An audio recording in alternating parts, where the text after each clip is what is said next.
Hello everyone, my name is Dra Ces. So, I will be discussing a very relevant and common topic. Very common kasi siyang nakikita ng mga clinicians sa clinic. So, the topic for today is PCOS or Polycystic Ovary Syndrome. So, ano nga ba yung Polycystic Ovary Syndrome?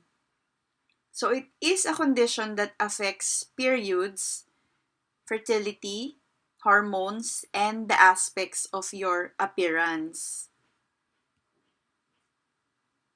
So it also affects long-term health. Okay, so 2 to 26 women out of 100 have polycystic ovary syndrome. So it's really very common. So ano nga ba yung polycystic ovaries? Polycystic ovaries are slightly larger than normal ovaries. Tapos, they have twice the number of follicles within the ovary that releases the egg when you ovulate. So ano nga ba yung follicle? Follicle are fluid spaces within the ovary that releases the egg when you ovulate or kapag nangingitlog ang isang babae. So women ovulate only once every month. What are the symptoms of PCOS? First, the symptom of PCOS includes irregular periods or no periods at all, an increase in facial or body hair. It's called hirsutism, medically speaking. Loss of hair on your head, being overweight, experiencing a rapid increase in weight or having difficulty losing weight, oily skin or acne, difficulty becoming pregnant or reduced fertility, depression and psychological problems can also result from having PCOS. The cause of PCOS is not known, but it often runs in families. So if you have your mother, aunt, sister who are affected by PCOS, your risk of developing PCOS is increased. Yung mga simptomas ng PCOS are related to an abnormal hormone levels. Kaya naririnig natin from our doctors, from our OB na yung PCOS is like a hormone imbalance. Ano nga ba yung mga hormone na to na hindi balanse sa ating katawan? So number 1 is yung testosterone, pangalawa yung insulin.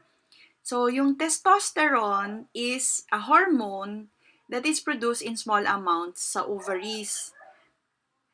Yung mga women na may mga PCOS, mas mataas ng konti than normal yung levels ng testosterone nila.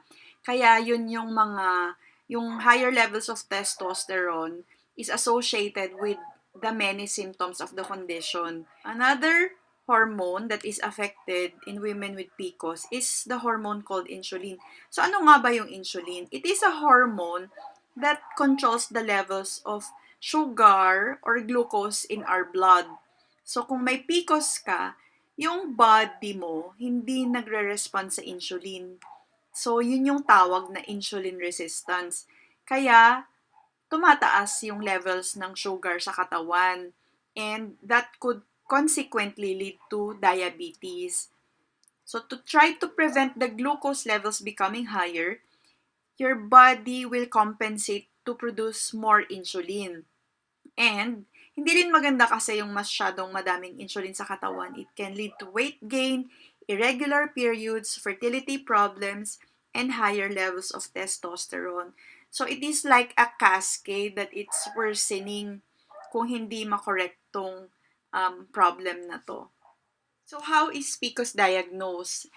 Having polycystic ovaries on ultrasound does not mean na meron ka na nung polycystic ovary syndrome.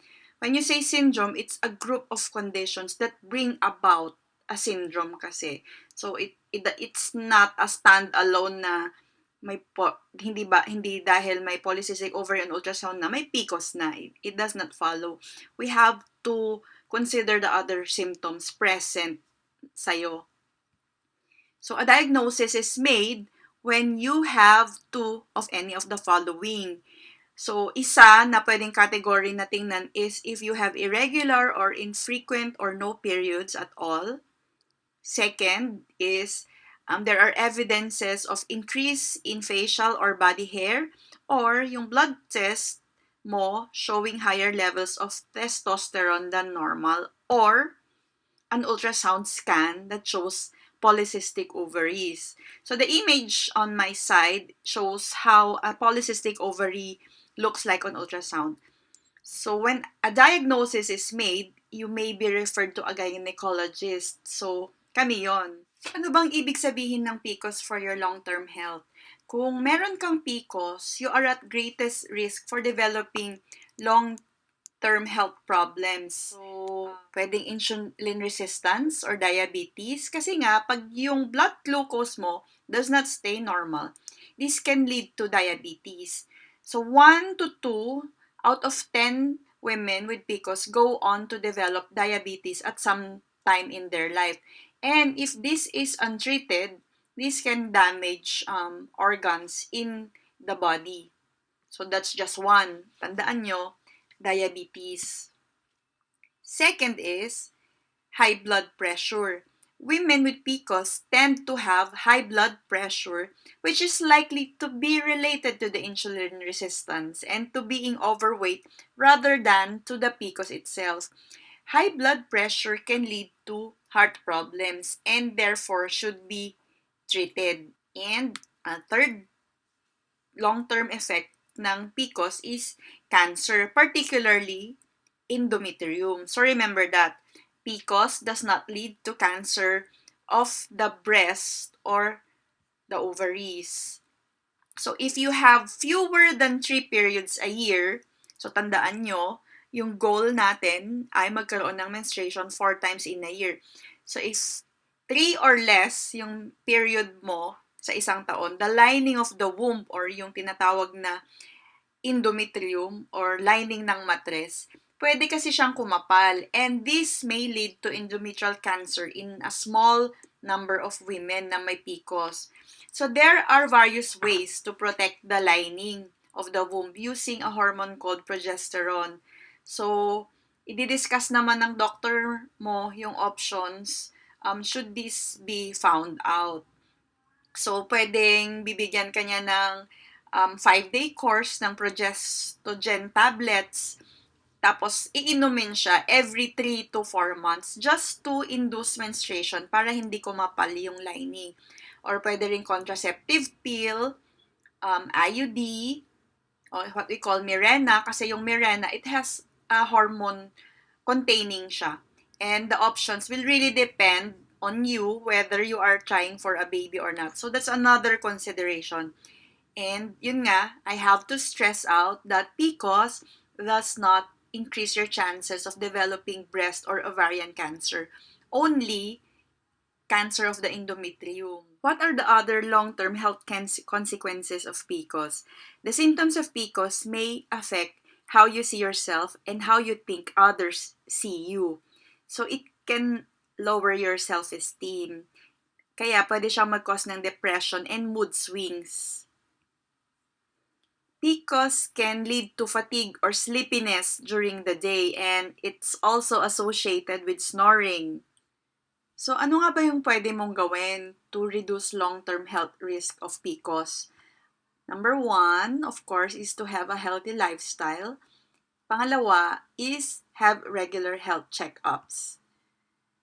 So, ito yon: exercise, quit smoking, keep your stress in check, maintaining healthy weight, and have regular checkups. So, bakit nga ba natin paulit-ulit na sinasabi yung weight loss every time may patient na may PCOS? Because losing weight will reverse all the consequences of PCOS. So, it will lowers the risk of insulin resistance and developing diabetes. It lowers the risk of heart problems. It lowers the risk of cancer of the womb, and it makes your periods more regular.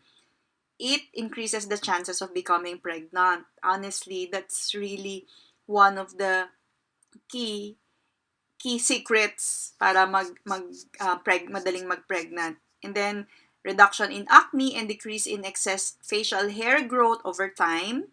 It improves mood and self-esteem. Di ba nga pagka okay yung weight mo, hindi ka nahihiya Kasi if you are overweight, it really affects your self-esteem. Kasi bibiruin ka ng mga friends mo, oh, bakit ang laki-laki mo na, ang bigat-bigat mo na. But if you look fine and look well, you are slim and fit, maganda yung tingin ng tao sa'yo. And so with your self-esteem. And so remember that you only have to lose a small amount of weight para it will make a difference to your symptoms and your general well-being and health. So it also gives you confidence when you are at the right or ideal body weight. Remember na walang strong evidence para sabihin na yung PCOS by itself can cause you to weight gain or makes losing weight difficult. So, hindi yun totoo na mismong dahil may PCOS ka, yun na yung nagiging excuse mo sa mga friends mo or family members mo.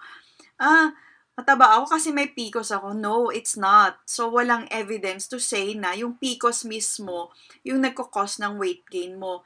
Kasi many women find great benefit from support groups. Honestly, I usually recommend to my PCOS patients yung mga keto groups kasi there are a lot of women there whose health consequences ng obesity or being overweight has already been reversed. Some of already of them got pregnant and mas na yung self-esteem nila and self-confidence has been regained back. So, wag nating gawin na excuse yung PCOS not to overcome being overweight or being obese kasi nagagawan siya ng paraan.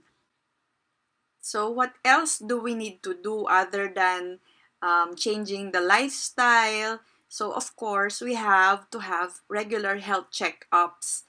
Once you have a diagnosis of PCOS, you will be monitored to check for any of the early signs of health problems. Diba? We've mentioned about diabetes, hypertension, and endometrial cancer early on. So, these are the sickness that we need to check regularly.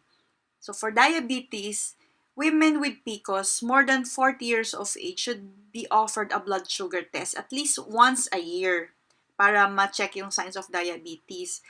At saka, if yung BMI is more than 30, may family history ng diabetes, you may be offered testing for diabetes earlier than the age of 40.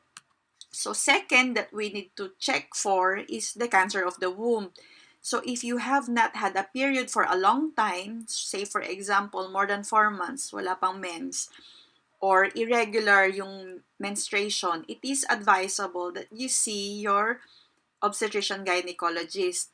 Kasi nga, you may be offered a referral for further tests that may include an ultrasound and treatment para magkaroon ng menstruation, lalo na kung very irregular yung mens. And then, for the blood pressure checking, you also need to discuss with your doctor how you should have your blood pressure checked and whether you should have blood tests to check your cholesterol levels. And also, for depression and psychological problems, you will need to be referred to a counselor or a trained specialist if necessary, particularly ang mga psychiatrists. So, ang isang question ay, meron bang cure for PCOS? Is there really a cure for PCOS? Unfortunately, wala pong cure for PCOS. So, yung mga binibigay naming medical treatments, it aims to manage and reduce the symptoms or yung consequences ng PCOS. Medication alone has not been shown to be any better than healthy lifestyle change. So, which includes, as we've mentioned early on, weight loss and exercise. Many women with PCOS successfully manage their symptoms and long-term health risk without medical intervention. So it's just really the two, the changing of lifestyle and regular health checkups. They do this by eating a healthy diet, exercising regularly, and maintaining a healthy lifestyle. So, maraming salamat for joining me today. I hope na marami kayong natutunan. And I hope I will see you all in my next video. Thank you so much and please click like and subscribe to my YouTube channel. See you all next time. God bless.